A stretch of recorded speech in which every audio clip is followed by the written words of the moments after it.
오늘 여러분들은 예수님을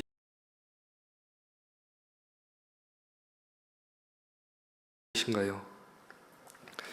그때를 생각하면 어떠십니까? 참으로 행복했던 것 같습니다. 예수님께서 나를 위해 십자가를 지시고 나의 죄를 용서해 주셨다는 사실 하나만으로 감격이 겨워 살았습니다. 그렇다면 지금의 모습과 비교하면 어떠신가요? 그때의 감격과 마음을 기억으로만 간직하고 계신가요? 그렇다면 오늘 여러분들은 지금도 행복하십니까?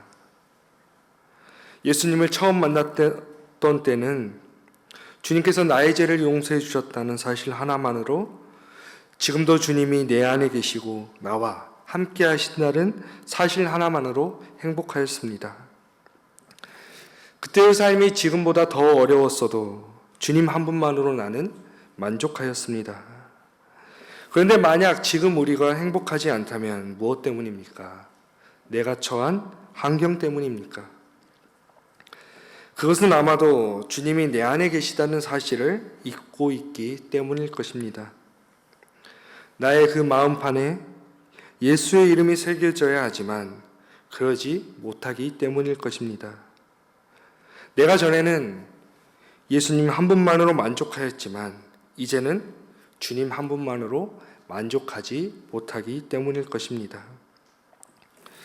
오늘 우리가 이렇게 예배의 자리로 나와서 주님께 예배를 드리지만 내 마음이 행복하지 않다면 참으로 불행할 것입니다. 그런데 오늘 우리에게 참된 행복을 주는 것은 이 세상에서 썩어 없어질 것들이 아닙니다. 바로 영원히 우리와 함께 하실 주님 한 분뿐이십니다. 예수님의 제자들 역시도 예수님과 가까이 하며 함께 있지만 이 행복이 없었습니다. 왜 행복하지 못했습니까? 자신에게 부족한 것을 채울 수 있는 것을 다른 데서 찾았기 때문입니다.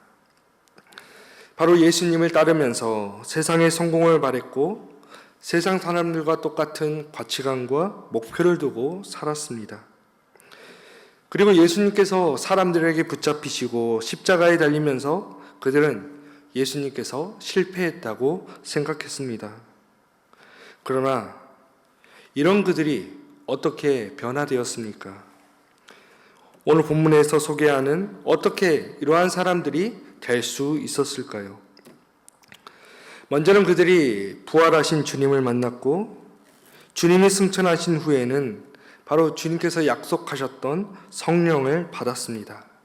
그들이 성령님을 통하여서 변화된 것입니다. 모두가 인생의 실패자였다면 주님을 만나고 나서는 그 인생이 바뀌었습니다. 인생의 가치관이 바뀌고 목표가 달라졌습니다. 세상 사람들의 눈으로 본다면 예수님의 제자들은 여전히 별 볼 일 없는 사람들입니다. 오히려 그들은 실패자들입니다. 그러나 제자들은 세상 사람들이 염려와 불안으로 살아갈 때에 오히려 주님과 함께하는 그 행복을 발견하였습니다. 더 이상 인생의 실패자가 아니었습니다. 이제는 진정한 주님의 제자가 되어 그 믿음의 길을 걸어갔습니다. 그들에게는 영원히 없어지지 않을 예수 그리스도의 이름이 함께하였기 때문입니다. 예수님께서는 부활하신 후 40일 동안 제자들에게 보이시며 그 부활을 확증하시고 하나님 나라의 일을 가르치셨습니다. 그리고 제자들에게 명령하셨습니다. 너희는 가서 모든 민족을 제자로 삼아 아버지와 아들과 성령의 이름으로 세례를 베풀고 내가 너희에게 분부한 모든 것을 가르쳐 지키게 하라. 볼지어다 내가 세상 끝날까지 너희와 항상 함께 있으리라. 이렇게 말씀하셨습니다. 그리고 오늘 본문인 사도행전을 보면 주님께서는 또 하나의 그 명령이 등장하는데 오늘 우리가 너무나도 잘 알고 있고 우리가 외우고 있는 그 말씀입니다. 바로 사도행전 1장 8절의 말씀입니다. 오직 성령이 너희에게 임하시면 너희가 권능을 받고 예루살렘과 온 유대와 사마리아와 땅끝까지 이르러 내 증인이 되리라. 이렇게 예수님께서는 말씀하셨습니다. 바로 성령을 받으라 말씀하셨습니다. 제자들에게 예수님께서 약속하신 이 성령이 임하시면 그들이 권능을 받고 복음을 전할 것이라 말씀하셨습니다.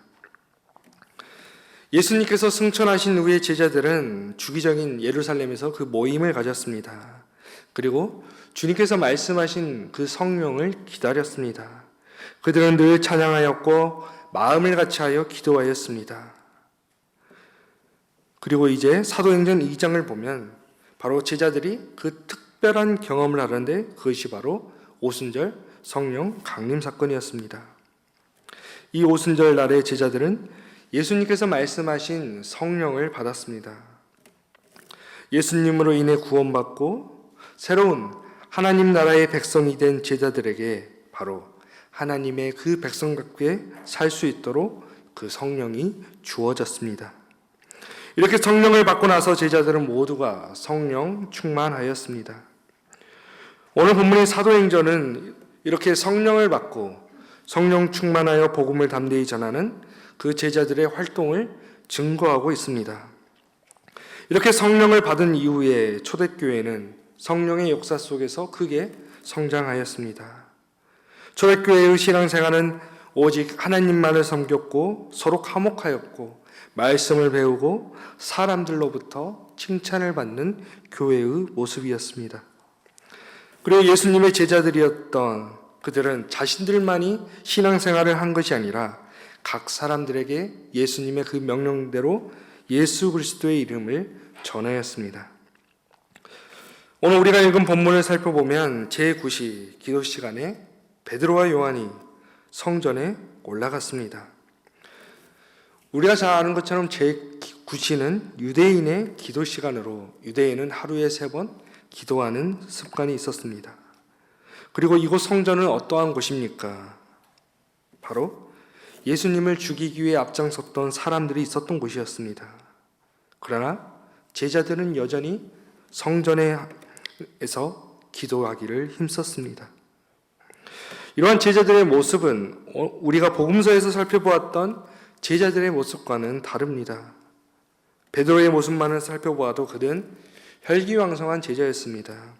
언제나 뜨겁게 불타올랐지만 금세 식어버리는 사람이었습니다.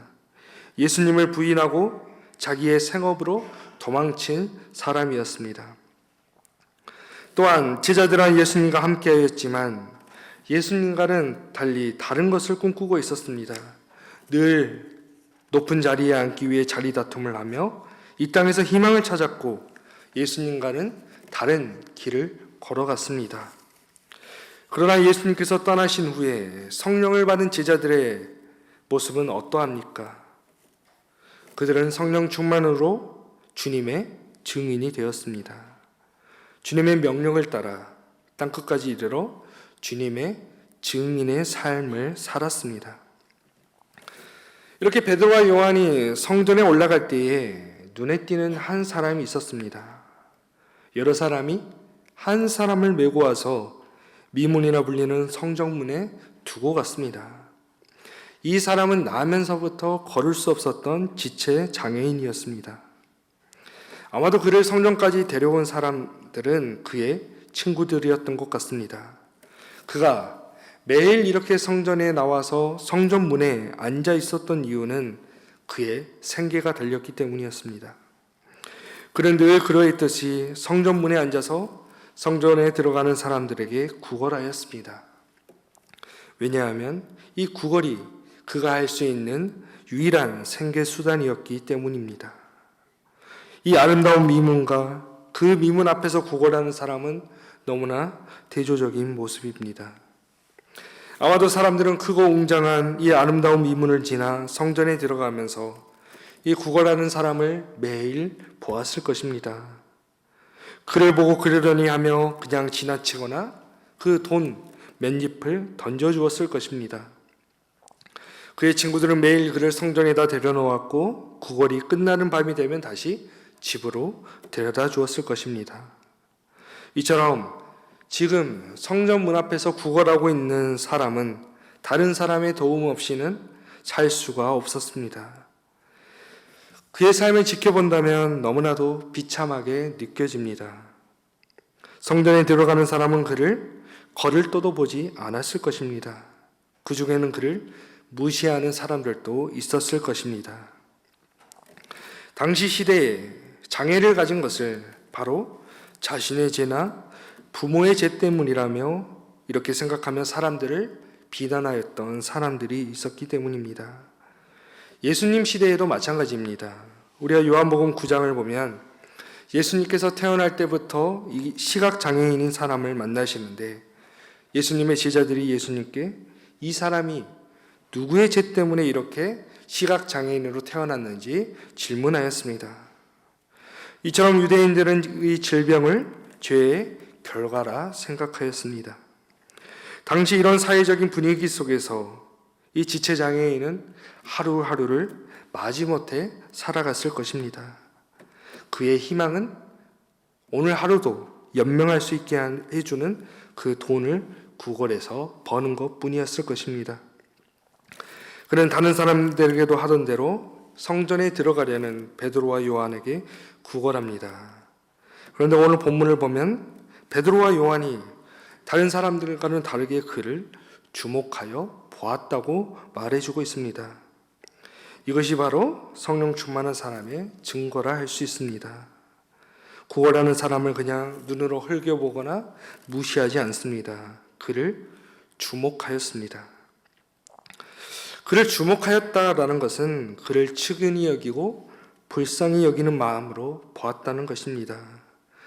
다른 사람과 같은 세상의 시선으로 그를 보지 않고 바로 주님의 그 시선으로 그를 바라보았다라는 사실입니다. 아마도 구걸하던 사람은 지금까지는 경험하지 못한 것을 느꼈을 것입니다. 아마 성령을 받기 전, 부활하신 예수님을 만나기 전 베드로와 요한은 그를 주목하지 않았을 것입니다.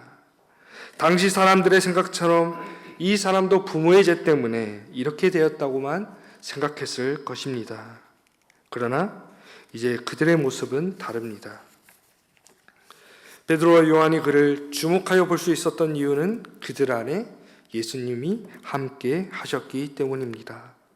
그렇기 때문에 예수님의 눈으로, 예수님의 마음으로 그를 볼 수 있었던 것입니다. 그리고 그에게 말합니다. 우리를 보라. 지금 구걸하는 사람은 베드로와 요한에게서 무엇을 얻을 수 있지 않을까 기대하며 바라보았습니다. 아마도 그가 기대하였던 것은 단순하게 돈이었을 것입니다. 극히 물질적이고 일시적인 것들이었을 것입니다. 돈이 자기 인생의 큰 희망이었기 때문입니다. 그런데 베드로는 그에게 말합니다. 나에겐 은과 금은 없습니다. 아마 이 말을 들었을 때 내심 실망했을지도 모릅니다. 지금 그에게 가장 중요한 것은 이 하루의 끼니를 해결할 수 있는 돈이었기 때문입니다. 이처럼 베드로와 요한은 돈을 가지고 있지 않았습니다. 베드로의 직업은 어부였고 예루살렘은 어촌도 아니었습니다. 당시 사도들은 일정한 수입이 없었습니다. 사람들은 내가 돈이 없는데 과연 이 사람이 어떠한 도움이 될까? 이렇게 생각할지도 모릅니다.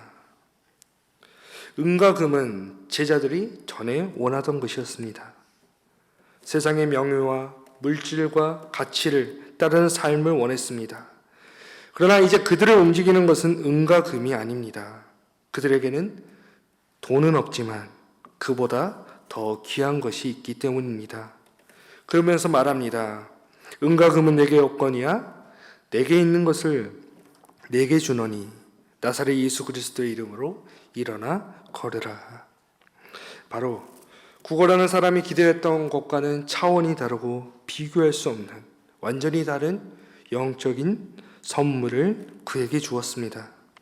바로 예수 그리스도를 믿는 믿음을 통한 구원, 예수 그리스도의 이름이었습니다. 베드로가 그의 손을 잡고 일으켜 세우자 그의 발과 발목에 힘이 생기고 그가 걸을 수 있게 되었습니다. 아마도 이 사람은 자신이 한 번도 걸을 수 있을 것이라는 생각을 하지 못했을 것입니다. 나를 걸을 수 있게 해달라는 그러한 소망도 없었을 것입니다. 그런데 베드로와 요한은 그에게 이 돈보다도 더 값비싼 것을 선물로 주었습니다. 그런데 오늘 본문의 이야기는 지체장애인이 걸을 수 있게 된 것만으로 이야기가 끝나지가 않습니다. 본문을 보면 구걸하던 사람이 다시 걸을 수 있게 되자 성전에 들어가서 걷기도 하고 뛰기도 하며 하나님을 찬송했다고 본문은 말하고 있습니다. 무엇보다도 중요한 사실은 그가 지금 하나님을 찬양한다는 사실입니다. 그는 성전에 들어가지 못하였습니다. 그러나 그는 이제 고침받음으로써 하나님을 찬양하기 위해 성전에 들어갔습니다. 이곳은 그가 태어나서 한 번도 해본 적이 없는 것이었습니다. 성전 문 밖에 앉아서 구걸하던 사람이 이제는 성전 안에 들어가서 하나님을 찬양하며 예배하는 사람이 되었습니다. 성전에 있던 사람들은 지금까지의 이 성전 문에 앉아서 구걸하던 사람이 다시 걷고 성전 안을 돌아다니는 모습을 보고 놀란 눈으로 바라보았습니다. 사람들 모두가 관심을 가졌고 또한 이런 일을 행한 베드로와 요한을 붙들었습니다. 모든 백성이 솔로몬의 행각에 모였습니다. 바로 이 지체장애인이 걸을 수 있는 기적을 보았고 그것을 들었기 때문입니다. 먼저 베드로는 이 일을 자신들의 그 권능에서 찾으려는 사람들의 생각을 바로잡습니다. 이 일을 왜 놀랍게 여기느냐? 우리 개인의 권능과 경건으로 이 사람을 걷게 한 것처럼 왜 우리를 주목하느냐라고 말하고 있습니다. 바로 이 기적이 자신이 한 일이 아니라 주님이 하신 일이라 증거하고 있습니다. 성령의 능력으로 위대한 일을 한 것은 자신들의 능력도 아닌 하나님의 은혜로 인한 그 역사, 믿음의 역사였다라는 것을 분명하게 밝히고 있습니다. 이를 통해 베드로는 자신들을 신기하게 쳐다보는 사람들에게 그 하나님 나라의 역사를 전파하였습니다.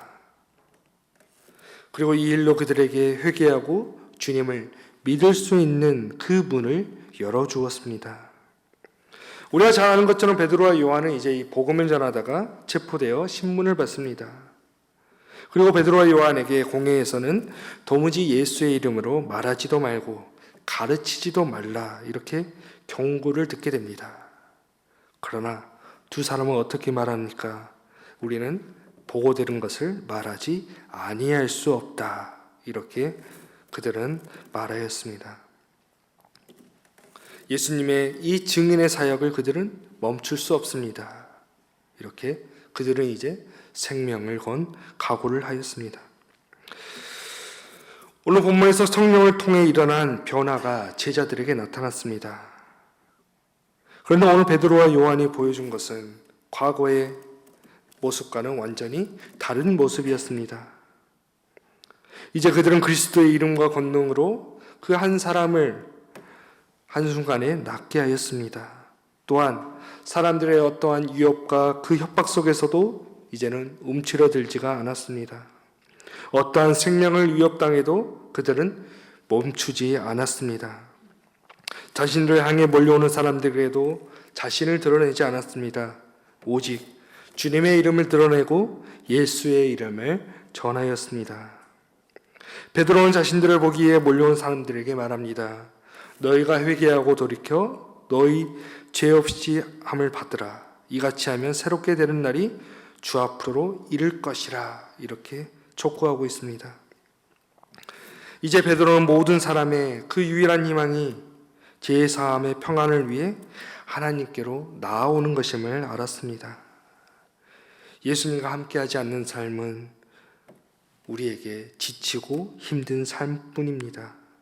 바로 하나님께 나아올 때 비로소 우리는 새로운 회복을 누릴 수가 있습니다. 오늘 우리 역시도 주님께 부름받은 제자입니다.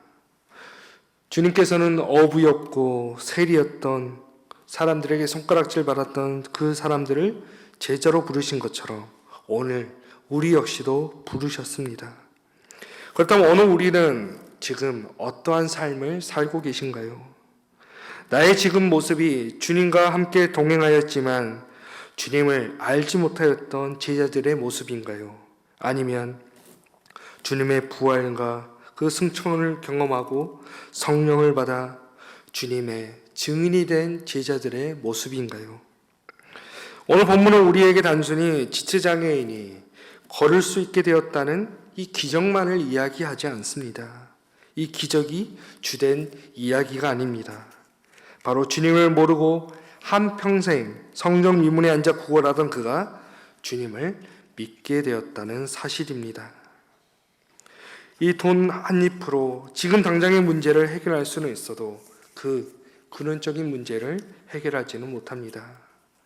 베드로와 요한은 오늘 본문에서 그에게 그의 근원적인 구원의 문제를 해결해 주실 예수 그리스도의 이름을 그에게 주었습니다. 그렇다면 오늘 우리가 주목하여 볼 사람은 누구인가요? 오늘 우리의 발걸음을 멈추고 우리의 시선을 향하게 하는 사람은 누구인가요? 때로 우리는 바쁜 일상 속에서 이러한 사람들을 그냥 무심코 지나쳐 오고 있지는 않은지 모릅니다. 오늘부터 죄의 수요일로 사순절이 시작되었습니다. 주님은 오늘 우리를 위해 이 땅에 낮아진 모습으로 오셨습니다. 신이 우리의 죄를 감당하셨고 우리를 대속하셨습니다. 우리는 이러한 주님의 은혜로 살 수 있었습니다. 오늘 우리가 주님을 믿고 따르는 것은 나의 필요를 채워주는 분이라서가 아닙니다. 내가 이루고 싶은 소망을 이루어 주시는 분이라서가 아닙니다. 우리의 구원의 소망이 되시기 때문입니다. 오늘 우리 주위에도 우리의 도움이 필요한 사람들이 있습니다. 일시적이고 물질적인 것에 희망을 두고 살아가는 사람들이 있습니다. 오늘 우리가 그들에게 줄 수 있는 것은 은과 금이 아닙니다. 바로 그의 영혼을 구원할 수 있는 예수 그리스도의 이름입니다. 예수 그리스도의 이름만이 구원과 소망의 이름이며 이 절망에 빠진 사람을 일으켜 세워줄 권능의 이름입니다.